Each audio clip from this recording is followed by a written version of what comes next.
Graça e paz, meus irmãos. Bom, esse é o nosso primeiro momento de culto à distância, pelas redes sociais. Todavia, meus irmãos, apesar da distância, nós estamos unidos num só coração em Cristo Jesus. E a minha oração é de que essa mensagem queime no seu coração e você possa compreender profundamente e isso seja bênção para você e sua família. Na mensagem de hoje, nós vamos ver como Deus nos vê. Como Deus vê os nossos pecados, as nossas imperfeições. Bom, o texto de hoje se encontra em Romanos, capítulo 8, versículo 1, que diz: Portanto, agora já não há condenação para aqueles que estão em Cristo Jesus. Quando Paulo está escrevendo essas palavras, ele está se referindo ao que ele falou no capítulo 5 e não no capítulo 6 e 7. Afinal, você lembra que no capítulo 7, no versículo 25, ele encerra com as seguintes palavras: de modo que com a mente eu próprio sou escravo da lei de Deus, mas com a carne da lei do pecado. Ele está descrevendo alguém que, embora tenha prazer na lei de Deus, na sua mente, concorda com ela, mas na prática, na sua carne, ele não consegue realizá-lo. E se Paulo estivesse continuando no capítulo 7, e agora as coisas parecem que mudam por completo no capítulo 8, ele diria todavia, ou mas a ideia do texto ele começa com a seguinte palavra: portanto. O capítulo 6 e o capítulo 7, pessoal, Paulo está fazendo um grande parêntese para responder uma série de questionamentos dos seus opositores. Veja, por exemplo, no capítulo 6, versículo 1. Que diremos então? Continuaremos pecando para que a graça aumente? Era uma pergunta que se fazia contra Paulo. Olha o capítulo 6, versículo 15. E então? Vamos pecar porque não estamos mais debaixo da lei, mas debaixo da graça? Outro questionamento. Veja o capítulo 7, versículo 7. Que diremos então? A lei é pecado? Olha o versículo 13. E então, o que é bom se tornou em morte para mim? Em todos esses versículos, Paulo inicia respostas aos questionamentos que os seus opositores faziam. E ele sentiu necessidade de responder isso adequadamente para que não houvesse dúvidas a respeito do ensinamento do Evangelho da graça de Deus. E então, o que é que Paulo está continuando? Qual o pensamento que Paulo continua no capítulo 8, versículo 1? Ele está se referindo ao capítulo 5, quando ele falava do contraste entre a vida de Adão, que estava debaixo do pecado, e a vida de Jesus, o reino da graça. E ele fala isso em conexão com o versículo 1, quando diz o seguinte: tendo sido, pois, justificados pela fé, temos paz com Deus por nosso Senhor Jesus Cristo. É a mesma ideia que ele está expressando no capítulo 8, versículo 1. Na verdade, não tem elementos novos. No capítulo 5, versículo 1, ele diz: nós somos justificados. No capítulo 8, ele diz: não há condenação. É a mesma coisa, expressa de outra maneira. Então, vamos ao texto. O texto diz: portanto, agora já não há condenação. O que ele quer dizer com essas palavras? Bom, para ilustrar, eu quero que você pense num tribunal e o juiz dando seu veredito a respeito daquela pessoa. Essa é a palavra final, depois de investigar os fatos. A ideia do texto é de que, após a intermediação de Jesus Cristo, Deus, olhando para a vida do cristão, o seu pronunciamento é: já não há mais condenação. Ou seja, já não é mais culpado, não tem mais nenhuma dívida, nada do que ser cobrado perante os olhos de Deus. Se é assim, alguém pode perguntar: Mas até quando isso é válido? Até quando eu posso me sentir sem condenação? Será se existe possibilidade de, em algum outro momento da minha vida, haver condenação? Bom, pessoal, a ideia do texto, Paulo é tão categórico, tão claro, tão firme, que as suas palavras, elas não se referem somente ao nosso passado, mas também ao nosso presente e também sobre o nosso futuro. Já não há mais condenação de forma alguma, em momento algum. O entendimento errado sobre esse texto, na história da igreja, já causou diversos prejuízos e desvios da palavra de Deus. Algumas pessoas entendem de que não há condenação sob determinadas condições. Por exemplo, já não há condenação desde que você confesse e arrependa-se dos seus pecados, aí sim, já não vai mais ter condenação. Mas se você pecar e depois morrer, ou se você pecar e Jesus voltar, aí sim, você estaria seriamente condenado. Bom, pessoal, a consequência desse tipo de pensamento é de que as pessoas acabam vivendo numa oscilação constante entre a culpa e o medo, como que a qualquer momento pudesse haver uma terrível condenação de Deus sobre você, como que Deus ficasse vigiando o tempo todo para ver se em algum momento pode aplicar a condenação sobre sua vida. Esse tipo de pensamento é resultado de um ensino católico que diz para você que se você pecar, você só vai ser perdoado se confessar para um padre. Mas isso não somente basta. Você precisa receber uma determinada penitência e praticá-la. Ou seja, a condenação. E mesmo praticando a penitência, isso somente não basta. Para eles, mesmo depois de morrer, você ainda corre o risco de passar anos no purgatório para que, de algum modo, você possa pagar o preço dos seus pecados.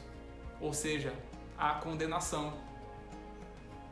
Eles dizem isso porque, para eles, é perigoso dizer que as pessoas não estão mais debaixo de condenação quando estão em Cristo Jesus, porque isso poderia incitar as pessoas a continuarem pecando.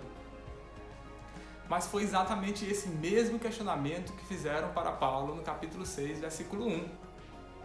Continuaremos pecando para que a graça aumente? Bom, o entendimento correto sobre esse texto é uma libertação de Deus para a nossa alma. A ideia do texto é de que não há absolutamente condenação de Deus sobre a vida do cristão.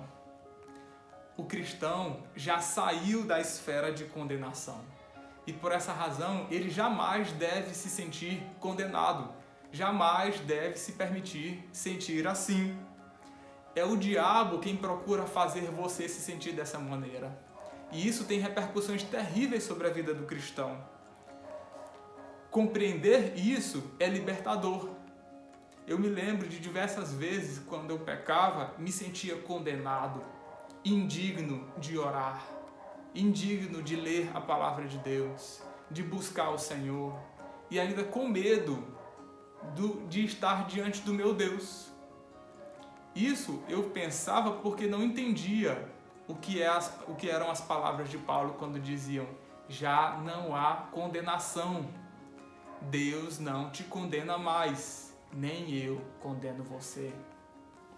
Nem você deve se condenar, porque o Senhor já não mais te condena. Na segunda parte do texto, a palavra do Senhor vai expressar o porquê que já não há mais condenação. O texto diz: portanto, agora já não há condenação para os que estão em Cristo Jesus.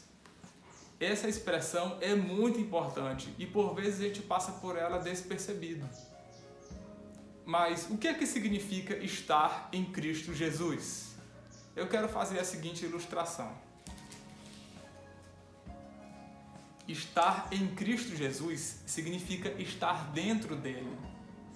É como que, à medida que você creu no Senhor, você foi inserido em Jesus. Você passou a fazer parte dele, um com ele. É por isso que ele diz, agora já não há condenação para os que estão em Cristo Jesus. Antes você estava em Adão e por essa razão você sofreu todas as consequências, todas as repercussões do pecado de Adão. Você se sentiu afastado de Deus, longe do Senhor, separado da vida dele. Você sofreu dentro de você as consequências, não somente dos pecados de Adão, mas dos seus próprios. Você começou a agir como Adão. Isso é estar em Adão. Mas agora você está em Cristo. Isso significa que tudo aquilo que se refere a Jesus Cristo passa a se referir a você também. O tipo de vida que Jesus Cristo viveu passa a fazer parte da tua vida também. As consequências da vida de Jesus passam a fazer parte das consequências na tua vida. É por essa razão que a palavra de Deus diz: se alguém está em Cristo, nova criatura é. As coisas velhas já passaram, eis que tudo se fez novo. Estar em Cristo significa estar unido com Ele. É uma união espiritual, íntima, orgânica. É tão íntimo e orgânico que a palavra do Senhor, em Colossenses capítulo 1, versículo 18, ele diz: Ele, Jesus, é a cabeça do corpo, que é a igreja. Jesus é a cabeça, nós somos o corpo, nós estamos interligados com Ele. Tudo aquilo que é verdade a respeito de Jesus, também é verdade a respeito da vida da igreja, da vida do cristão. Olha só comigo em Romanos capítulo 6. Ele começa a dizer todos os resultados da nossa união com Cristo Jesus. Veja só, no capítulo 6, versículo 4. Portanto, fomos sepultados com Ele na morte por meio do batismo, a fim de que, assim como Cristo foi ressuscitado dos mortos, mediante a glória do Pai, também nós vivamos uma vida nova. Se dessa forma fomos unidos a Ele na semelhança da sua morte, certamente o seremos também na semelhança da sua ressurreição. Aquilo que aconteceu com Jesus acontece também na vida do cristão, porque ele está unido com Ele. Olha só a continuação do texto. Se morremos com Cristo, cremos que também com Ele viveremos. Pois sabemos que, tendo sido ressuscitado dos mortos, Cristo não pode morrer outra vez. A morte não tem mais domínio sobre ele. Não tem domínio sobre Jesus, como também não tem mais domínio sobre o cristão. Não somente a morte, como também o pecado. O pecado não tem mais domínio sobre Jesus, como também não tem mais domínio sobre o cristão. Por isso que ele diz: pois o pecado não os dominará, porque vocês não estão debaixo da lei, mas debaixo da graça. É a mesma ideia que a palavra de Deus também expressa em Efésios capítulo 2, versículo 6, quando diz: Deus nos ressuscitou com Cristo e com Ele nos fez assentar nas regiões celestiais em Cristo Jesus. Espiritualmente, você está tão unido com Cristo que você está sentado nas regiões celestiais em Cristo Jesus. Existem duas consequências imediatas disso. Em primeiro, é de que essa ligação espiritual é impossível de ser desfeita. É impossível você estar em Cristo em um momento e não estar em Cristo em outro momento. É impossível você ser parte do corpo de Cristo agora e não o ser depois. É impossível você ser salvo agora e não ser depois. É impossível você ser filho de Deus agora e não ser depois. Em segundo lugar, a consequência disso é de que é impossível você ser condenado. Você não deixa de ser cristão quando peca. Você não entra em condenação quando peca. Você não é lançado fora de Cristo quando peca. E mesmo que você peque, você continua em Cristo. Continua não havendo condenação. A palavra de Deus fala dessa maneira como uma consequência imediata. Já não há condenação para os que estão em Cristo Jesus. Mas o que acontece quando o cristão peca? Quando o cristão peca, ele já não mais peca contra a lei, mas ele peca contra o amor. E ele pode e deve sentir vergonha por seu pecado. Porém, ele não deve se sentir condenado, pois isso significaria estar novamente debaixo da lei. Muitos cristãos, eles se julgam e se deprimem, como que isso não pudesse ser verdade ao seu respeito. Mas quando nós pensamos dessa maneira, nós estamos agindo com incredulidade a respeito daquilo que a Bíblia já diz sobre nós.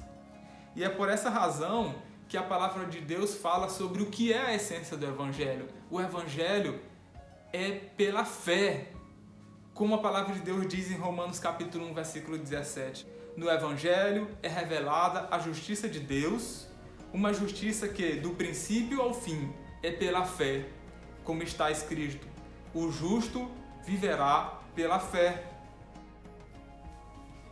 Então, qual a diferença entre quando alguém que é cristão peca e alguém que não é cristão peca? É a mesma diferença entre alguém que transgride a lei contra o Estado e alguém que comete um erro em relação ao seu cônjuge. Quem comete um erro contra o Estado, transgride a lei, essa pessoa sofre as consequências legais da lei, porque ele está debaixo dela. Mas quem comete um erro em relação ao seu cônjuge, a vergonha, a dor é muito maior. Ele não cometeu um erro contra a lei, mas cometeu um erro em relação a alguém que o ama e que ele mesmo ama. Veja, essa é a diferença. Esse é o ensino de Paulo. Já não há mais condenação. Note que não existe nenhum perigo nessas palavras de Paulo. Antes, pelo contrário, essas palavras colocam o cristão num padrão muito maior, pois ele já não está mais ofendendo a lei, mas está ofendendo o próprio Senhor, o seu Pai Celestial. Por essa razão, se você está em Cristo Jesus, já não há mais condenação. Por essa razão, o crente jamais deve se sentir debaixo de condenação. Jamais deve se permitir sentir assim. Se você pecou, confesse os teus pecados, peça perdão para o Senhor, mas isso não significa que você está debaixo de condenação. Não há condenação de Deus para com você. É por isso que a palavra de Deus diz: pois estou convencido de que nem a morte, nem a vida, nem os anjos, nem demônios, nem o presente, nem o futuro, nem quaisquer poderes, nem altura, nem profundidade, nem qualquer outra coisa na criação será capaz de nos separar do amor de Deus que está em Cristo Jesus, nosso Senhor. Que Deus abençoe a sua vida e que essa palavra fique guardada no seu coração.